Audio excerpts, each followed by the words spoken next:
Chers amis, bonjour. Bonjour. Alors, aujourd'hui, je suis avec mon ami Laurent Salut. et nous souhaiterions vous faire une petite vidéo sur le festival Guitare en scène. Donc, j'ai ici le programme Guitare en scène. Voilà. Alors, Laurent, qu'est-ce que tu peux me dire sur ce festival Guitare en scène? Parce que tu y as été plus que moi. Je crois que j'y suis allé 3 fois. Localisation France Haute-Savoie, ville de Saint-Julien, tout près de Genève, vraiment à la frontière suisse, avec un public donc tout petit peu cosmopolite. Exactement. Donc, Festival en plein air, hein. festival en plein air, c'est un stade de foot, je crois. Je ne sais pas, je pense que oui, c'est un stade. Donc ça doit être un stade foot ou multisport, ouais. Multisport, athlétisme ou foot, ok. C'est assez grand. Il y a une partie plein air et une partie chapiteau. Ouais, qui est installé pour le festival. C'est très étonnant. Alors moi, c'était la première fois que j'y allais. Laurent, c'est au moins ta deux ou troisième? Troisième. Troisième. Et le 23 juillet dernier, c'était un dimanche, nous avons vu 4 groupes. Alors notre cible, c'était Magma, n'est-ce pas? Oui, Mais nous allons parler d'abord des autres groupes. Donc il y avait 3 autres groupes avant Magma, ou 2 avant Magma et un après. Donc nous avions d'abord un petit groupe, ce qu'on appelle les premières parties. Donc les premières parties, c'est souvent des groupes pas très connus, n'est-ce pas? Il y avait donc Atlas Karma. C'est un petit groupe de Lille, n'est-ce pas? oui, tout à fait. Donc ils étaient sur la scène extérieure. Ils ont commencé, c'était quoi? C'était 17h. Je crois que le 17h30, non? Ouais, par là autour. 17h30. 17h30, Enfin, une bref. petite mise en bouche, comme il y a souvent dans les festivals, des premières parties. Donc Atlas Karma, qu'est-ce qu'on pourrait dire sur ce groupe Bah, déjà, à leur décharge, ils étaient dans cette partie hors chapiteau. Donc vraiment plein air, avec gros soleil sur la tête. Ce qui déjà, il y a les conditions qui font des fois qu'on a moins envie. Puis après, je crois que l'un comme l'autre, hein, c'était pas désagréable. Mais on était là, debout, en plein soleil, face à une musique un petit peu convenue. Ça m'a rappelé tour à tour Blur et plus encore Muse. Et quitte à être méchant, je dirais que c'était du sous-Muse. Ouais, je fais à peu près le même constat, en effet. Du Muse, moins bien. Déjà que personnellement, je ne suis pas très fan de Muse. J'ai quelques titres sur la série de films Twilight, ces histoires romantiques avec Bella et les vampires. C'est très mignon. Et puis bon, bah alors il y a les compilations de films et là-dedans il y a du Muse. Il y a quelques titres de Muse qui sont sympas, mais effectivement Atlas Karma, on s'est dit en gros c'est du sous-Muse. Ouais, d'ailleurs, il faut bien avouer qu'on n'a pas beaucoup regardé. On a regardé quelques titres et puis on s'est sauvé à l'ombre, hein. On s'est mis à l'ombre, alors on entendait le groupe, mais on était à l'ombre pour se préserver un peu pour la suite. Voilà pour Atlas Karma.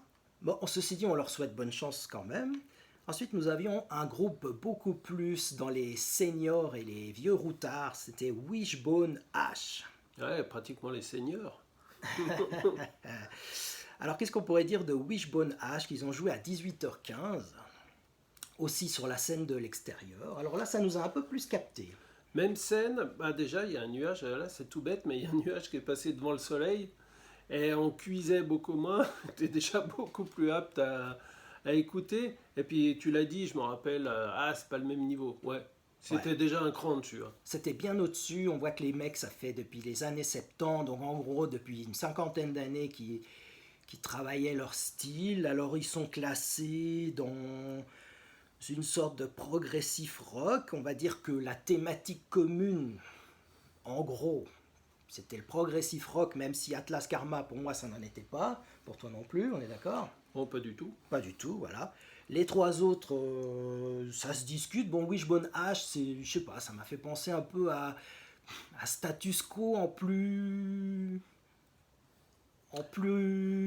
progressif peut-être, je ne sais Bah, pas. je pense que par certains aspects dans leur carrière, ils ont touché au rock progressif, mais Là, au fil de ce set, on n'abordait pas la question. Moi, il m'a semblé qu'au contraire, moi, je qualifierais ça de classic rock, ce que les Américains appellent classic rock. Moi, ça m'a rappelé un tout petit peu les Eagles et puis Foreigner, peut-être parce qu'il y a des guitares un petit peu plus appuyées. Voilà, tout à fait.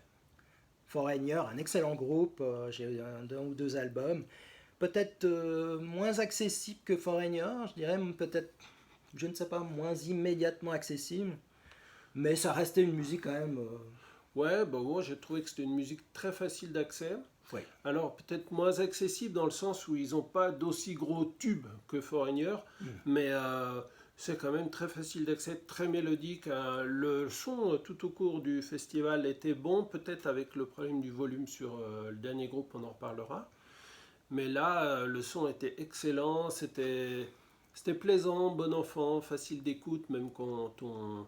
J'ai un disque de Wishbone Ash, je l'ai recherché juste avant, je ne le retrouve même pas. Il est perdu dans le labyrinthe pour l'instant. On connaissait très peu l'un comme l'autre, mais Là, j'ai aucun album. Tout de suite, il y a quelques riffs, quelques mélodies qui sont vraiment très plaisantes et faciles. C'est le groupe qui fait plaisir en été en dégustant une bière, quoi. Voilà, exactement. C'est ce qu'on a fait avec un bon cheeseburger bien. Hein, bon. Ensuite, il y avait, dans le chapiteau, il y avait Magma. Nous allons y revenir. Et après Magma, nous allons faire un petit mot sur Porcupine Tree, que personnellement, je ne connaissais que de nom également. Bon, moi, j'étais venu pour Magma, je pense Laurent aussi. Donc Porcupine Tree, j'ai découvert ce groupe, je ne pensais pas qu'ils étaient si célèbres, qu'ils avaient une telle demande, une telle aura. Bon, tant mieux pour eux. Alors Porcupine Tree, on a tout de suite été un peu dérangé par le son qui était très fort. Ou alors c'est peut-être parce que on est un peu âgé, non? Ben, on est sensible à ça l'un comme l'autre, mais c'est pas le son qui m'a dérangé, c'est le volume sonore. Voilà, le volume Si on sonore. parle vraiment du son, moi, il me semble que les basses, notamment certains éléments de la batterie, étaient vraiment très très en avant. Et vous savez, quand ça commence à faire des vibrations en soi, là, en fait, il y avait une mesure des décibels et ils n'étaient pas plus forts que Magma, mais au niveau de la perception, on avait l'impression que c'était insoutenable. Ça, c'est un travers de beaucoup de concerts, de festivals. On y va trop fort, ça gâche un petit peu l'écoute. Voilà, exactement. Alors on s'est senti assez mal, on est resté environ 4-5 morceaux. Ouais, on a quand même fait l'effort. Hein. On a fait l'effort de... Alors, personnellement, j'ai vu qu'ils avaient une bonne maîtrise musicale. On voit que c'est un groupe qui a de la bouteille déjà. Alors peut-être pas autant que Wishbone Ash, parce que là c'est vraiment des gars, on voit qu'ils peuvent jouer presque en pensant à autre chose. Alors un groupe, ça m'a fait penser un peu à Rush ou je sais pas, peut-être Marillion un peu, en moins délicat peut-être, en plus récent, rock un peu plus récent. Pas tellement progressif, hein, parce qu'eux, ils sont définis comme progressifs. Hein. Oui, carrément, même le présentateur, avant chaque groupe, il y avait un petit mot sur le groupe à venir.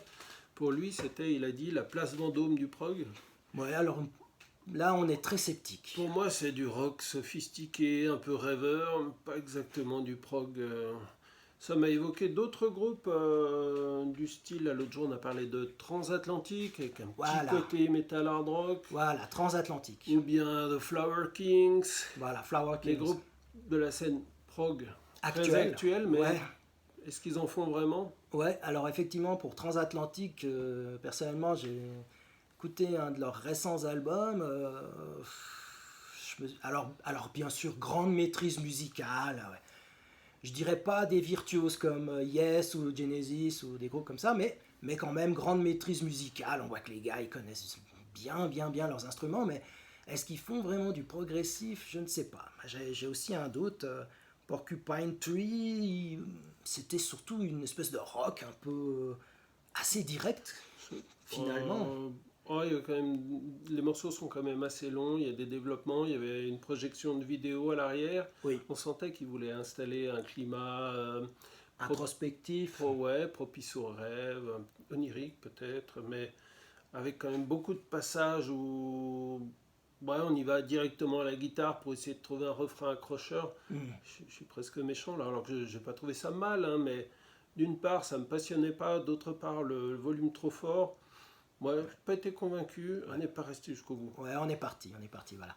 Alors, Ce qui nous a beaucoup surpris, c'est qu'on venait de voir Magma, qui pour nous, les vieux, était vraiment la tête d'affiche du festival, et puis après, il y avait des accessites, mais en fait, il y avait plus de monde pour Porcupine Tree oui. que pour Magma. Ce qui me semble logique, compte tenu du fait qu'à mon sens, Magma, c'est quand même une musique plus complexe déjà. Ouais, Magma, c'est vraiment tordu. Ouais. Nous allons y revenir. Alors justement, Magma, nous étions venus pour ce groupe parisien qui est né en 1969. Donc Magma sur scène, nous allons aller plus dans le détail avec Magma. Qu'est-ce qu'on pourrait dire de cette performance de Magma? Ils sont joués à 19h45 sur le chapiteau. C'était ma deuxième fois en ce qui me concerne, ta troisième. Ouais, c'est ça. Alors, format festival, on a dit. Donc, c'était un peu court. Ouais, de l'ordre d'1h15, je crois. Hein. Par là autour. Donc, par rapport à la précédente fois, on les avait vus à Genève, à l'Alhambra, où là, on a eu, je crois, 2 bonnes heures. Ouais. Et nous avons une mouche qui est un peu espionne, mais c'est pas grave. Donc, par rapport à cette performance à l'Alhambra en 2017, ce qui était phénoménal. Ouais, c'était encore mieux. C'était superbe avec des citations de Emmett Etre, Schlagtanz, Attack et d'autres albums. Là, pour ce guitare en scène, on a eu du Magma, on va dire, un peu classique, avec Kontarkos. Ils ont commencé par Kontarkos, qui était donc le 5e album du groupe, encore dans les années 70.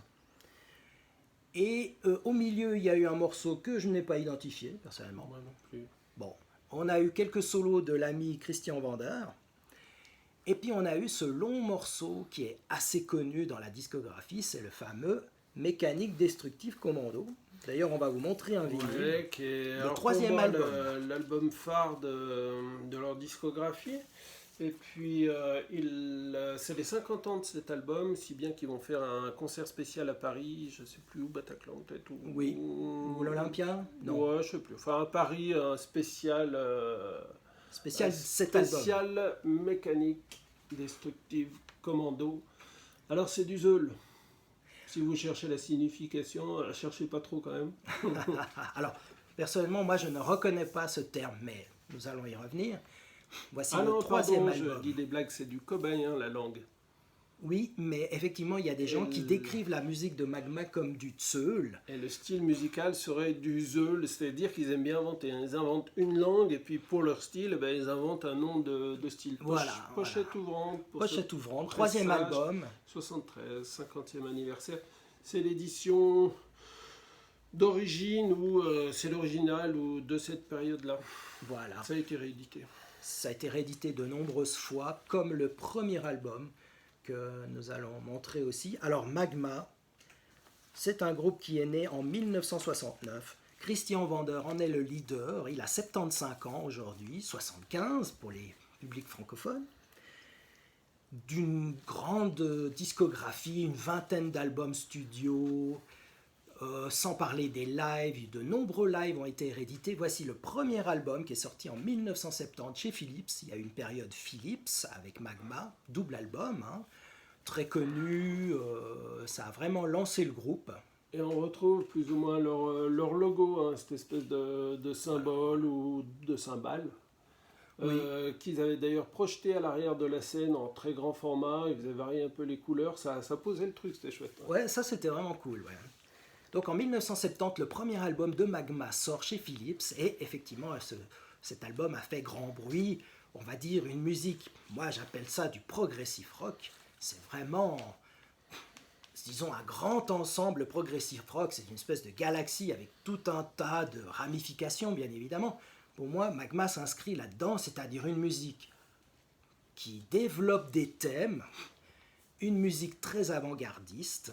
Comment est-ce qu'on pourrait décrire le style Magma, Laurent ? Alors je trouve qu'il mélange le jazz, le rock progressif effectivement, et puis il y a des côtés martiaux.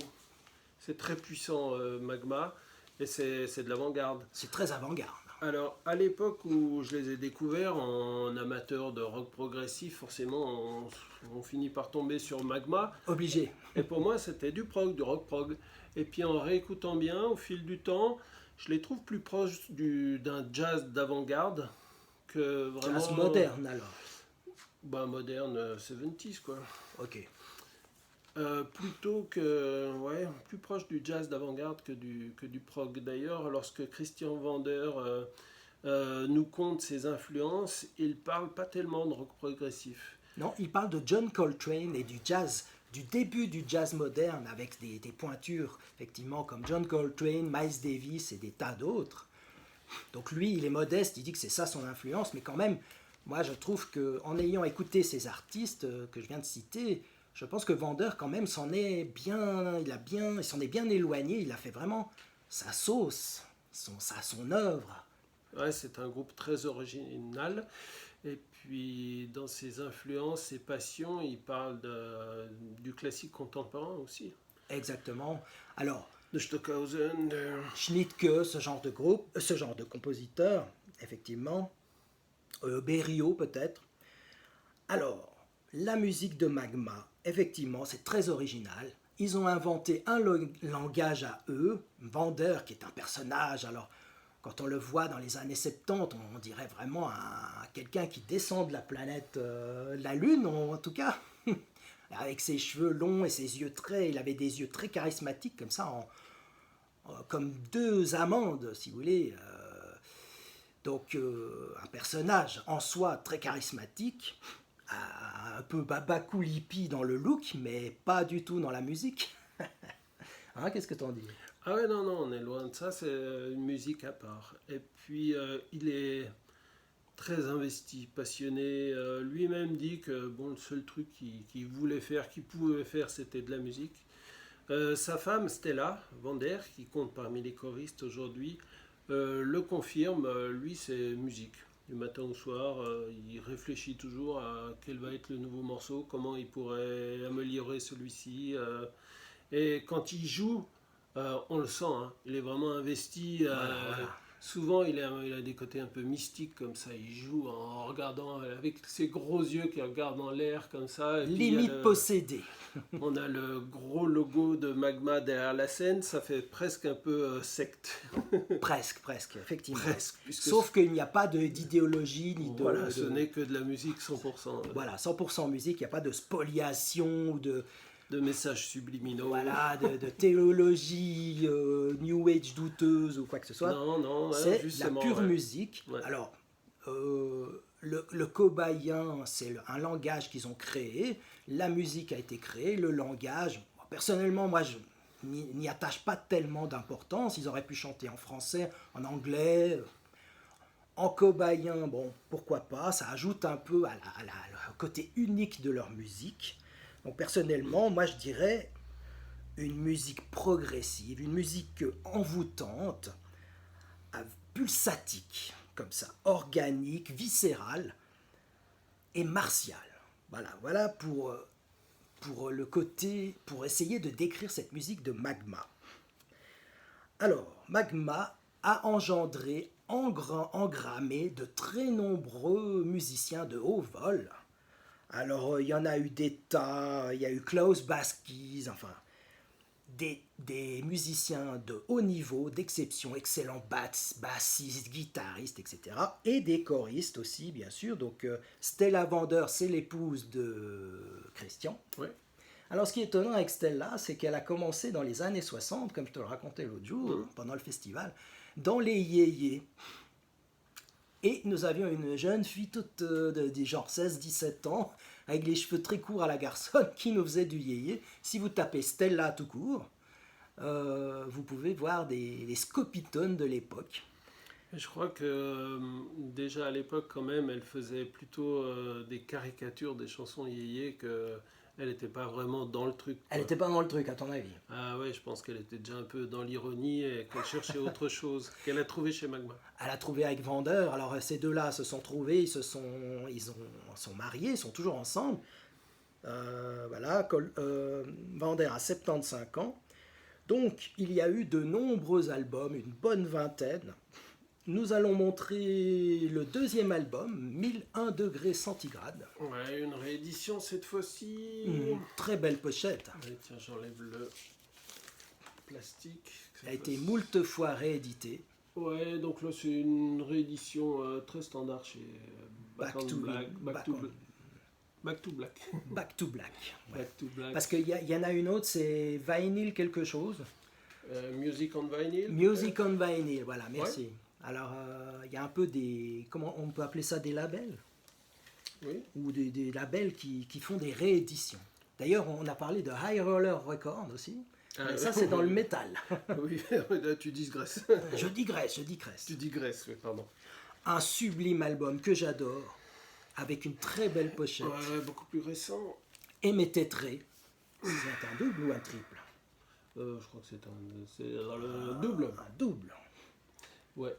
Alors, Aimé Tétré, c'est de la musique de haut vol, c'est de la musique quand même assez complexe. Hein. 2014. 2014, un album très très bon qui recycle des anciens morceaux dans ses deux premières parties et ensuite dans ses 3 et 4e parties qui propose du matériel récent, du matériel inédit. C'est un album magnifique, sublime. D'ailleurs, nous avons eu un large extrait de Aimé Tétré dans le concert de 2017. Ouais, je dis 2014, mais ça a l'air d'être la date des rééditions, puisque pour ce Contarcos Anteria, je dirais 2007 ou 2009. On a la date de 2014 qui doit être donc la date de la réédition. Voilà. Chez Seventh Records, je crois que c'est le label de Magma. C'est le label de Magma, Seventh Records. Donc ils étaient chez Philips, ensuite Vertigo, et ensuite Seventh Records qui est leur propre label. Voilà, nous avons montré, qu'est-ce que j'ai de beau moi? Je vous montre mon album préféré, c'est Attack. Voilà, il y a du reflet, hop, comme ça, avec un dessin de, comment on prononce, Giger? Giger. Ah bah évidemment, j'avais une chance sur deux, je gagne jamais à ce Non, c'est peut-être moi qui me trompe, il est suisse-allemand, donc j'aurais tendance à dire Giger. Giger. Giger, le créateur de la créature de Alien. Il a fait la pochette de Attack. Ça, c'est vraiment un album sublime, un album très nerveux, un album viscéral, organique. Et là, vous voyez une image de vendeur. Alors, il y a du reflet, désolé. Voilà, vous voyez, hop. On voit à l'époque déjà. Donc ça, c'est l'album de 1979 qui est phénoménal. Alors, il y a des passages plus cool aussi. Mais c'est quand même attaque. On y va, on va à l'attaque.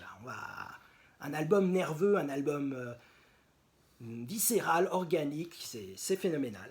Et nous avons donc de nombreux albums. Nous avons acheté le dernier album, c'est l'occasion. Nous avons acheté, parce que chacun le sien. Vas-y. Le vinyle, pochette ouvrante, bon, une spéciale à l'arrière. Et quelques illustrations tout de même à l'avant. Voilà. Je vais le sortir pendant que tu montres le CD. C'est un triple vinyle, triple face. Double vinyle, triple double face. Double vinyle avec une face que je vais montrer justement. Voici le CD. Ça s'appelle Cartel. Alors je ne sais pas ce que ça veut dire en cobayen, ça n'a sans doute rien à voir avec le cartel. Et nous avons... Une des faces n'est pas enregistrée, c'est pas facile à montrer, c'est ce qu'on appelle un hitched vinyle. Il y a une face qui est gravée, alors avec du relief, avec des motifs, et c'est le logo de Magma. Exactement. D'ailleurs, sur la pochette, le logo de Magma est dessiné sur la timbale. On dit une cymbale, pardon. La timbale, c'est un instrument avec une percussion lourde, tandis que la cymbale, c'est un instrument sur une batterie. Ouais, un élément de la batterie. C'est un élément de la batterie, voilà, merci. De cymbales qu'utilise vendeur à profusion. Ouais, voilà, exactement. Il a dû en user un certain nombre. Il y va gaiement. Alors voilà, on a fait le tour un peu de ce guitare en scène de Magma. Qu'est-ce qu'on peut dire encore pour terminer sur Magma? Que bien sûr, Christian Vander a eu des projets soit en solo, avec dans le jazz moderne, soit des groupes un peu... en parallèle de Magma, comme Christian Vander Trio, ou Offering. Je crois que tu as Offering. un album de Christian Vander Trio, Fusion, non? Ouais, j'avais, je sais pas si je l'ai gardé parce que j'ai pas trop aimé celui-là. C'était du pur jazz moderne, à mon Ouais. sens, hein. Moi, je l'avais en vinyle aussi. Ouais, une pochette jaune avec une voiture de sport. Ouais, une voiture de sport dessus, Ouais. voilà. Il y a eu Offering aussi, qui est on va dire, du Magma bis, parallèle, peut-être plus accessible, plus planant, entre guillemets, selon ce que j'ai écouté. Et un ou deux albums solo de Stella Vander, je crois, hein. Oui, exactement. Stella Vander, or Yeye, a fait du solo aussi, hein. Elle était dans Magma de longue date et puis elle a fait un ou deux des albums que je ne connais pas, mais des albums de chansons françaises apparemment. Voilà, exactement. Donc, voilà, Magma. Donc, c'est quand même une musique assez difficile qui s'adresse à un public averti, averti au sens de l'écoute musicale. C'est pas évident, Magma, mais c'est très original, c'est très intéressant. On s'en rend compte quand on essaye de faire découvrir Magma à ses proches. Là, il y a quand même évidemment des fans, des gens qui vont adhérer, mais la plupart du temps, on a des réactions du style Ah qu'est-ce que c'est que Ok, arrête ça tout de suite. c'est quoi ce bazar? Ils sont quand même, et c'est pas du tout le bazar en fait, c'est très structuré, voire millimétré. Il n'y a pas tellement de place à l'impro, grosse surprise dans un concert de Magma. C'est presque comme dans le classique où tout est parfaitement en place. Ils Exactement. sont 11 sur scène, en tout cas au festival, ils étaient au nombre de 11. D'ailleurs, on a eu Mécanique Destructive Commando, le morceau qui fait environ une vingtaine, 25 minutes, en entier, ce qui est quand même assez audacieux, hein, sur scène, même si à l'anniversaire de l'album, donc il fallait quand même s'accrocher. Mais c'est très chouette. Et ils ont un public qui est nombreux, alors plutôt âgé, mais c'est une musique à mon sens un peu hors du temps, hein. Donc leur fanbase se renouvelle quand même régulièrement. Christian Vander le souligne, apprécie beaucoup ça. Exactement. Donc on leur souhaite longue vie à Magma. Essayez de découvrir, pour ceux qui ne connaissent pas, cette musique remarquable. Donc bon, Magma, Christian Vander va gentiment dans l'âge, hein, il a 75 ans, mais on espère qu'il pourra encore... en tout cas, il était en forme, ça allait. Ah oui, il a l'air d'aller très bien, hein. Puis Il a les cheveux tout blancs maintenant, mais longue vie au festival Guitare en scène également. très chouette festival. Ouais, c'est bien calé, c'est pas donné, mais bon, là, il y avait quand même une affiche prestigieuse. Voilà. Voilà. Merci beaucoup et merci Laurent. Et Merci à toi. à la prochaine. Bye.